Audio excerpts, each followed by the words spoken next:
Hello বন্ধুরা, আমি আজকের নতুন একটা ভাত রান্না বলবো না, ভাত আলু মাখা দিয়ে ভাত কেমন করে দেখাচ্ছি। দেখো, এটা ভাঙা চাল ভাঙাগুলো, যে চাল ভাঙা চাল আর আজকের ভাত করে দেখাবো তোমাদের কেমন করে ভাতটা করে। আমার সব বন্ধুরা তো জানে না, তো কেমন করে এই ভাতটা করে।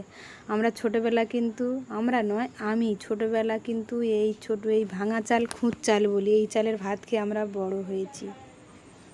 দেখো বন্ধুরা, এই চালটা কেমন করে ধুইতে হয়। আমি জল নিয়ে নিলাম, গামলাতে জল নিয়ে আর একটা ছোটো গামলা চাল নিয়ে নিলাম। চালটা এরকম করে জলের মধ্যে দিয়ে ভালো করে ধুইতে হবে। ধোয়ার পরে বন্ধুরা, ভিডিওটা একটু দেখো, সবাই কিন্তু এই ভিডিও দেয়নি, আমি আজকের এই নতুন দিলাম ভিডিওটা।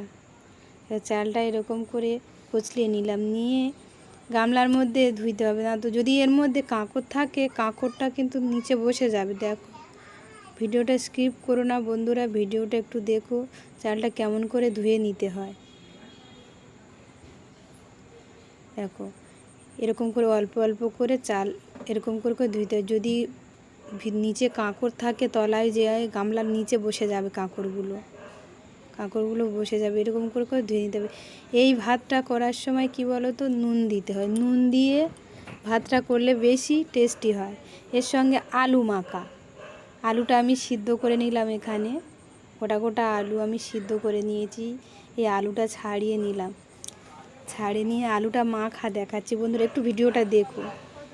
আমি কড়াইতে তেল দিলাম, আর এদিকে কাঁচা লঙ্কা, সর্ষে, গোটা জিরে, কারি পাতা, টমেটো ওদিকে আছে। এদিকে আমি টমেটোটা ঘষে নিয়েছি একটু। কড়াইতে তেল দিলাম, তেল দিয়ে এর মধ্যে গোটা জিরেটা দিয়ে, দেখো বন্ধুরা, একটু ভিডিওটা বারবার বলছি, একটু ভিডিওটা দেখো। গোটা জিরেটা দিয়ে দিলাম, কারি পাতাটাও দিয়ে দিলাম, এর মধ্যে কাঁচা লঙ্কাও দিয়ে দেবো।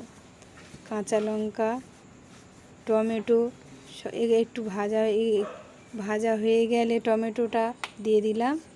এই আলু, এরকম করে আলু মাখা খেলে এই ভাতের সঙ্গে খুব ভালো লাগে। কিন্তু বন্ধুরা, অনেকে খাওনি, কারা কারা খেয়েছো আর কারা কারা খাওনি আমার কমেন্টে একটু জানাবে, এরকম ভাত আর আলু মাখা। বারবার বলছি, একটু ভিডিওটা দেখো, পুরো ভিডিওটা দেখো, স্কিপ করো না ভিডিওটা। এই আলু মাখা, এবার আলুটা এই যে ছাড়িয়ে রাখা আলুটা এরপরে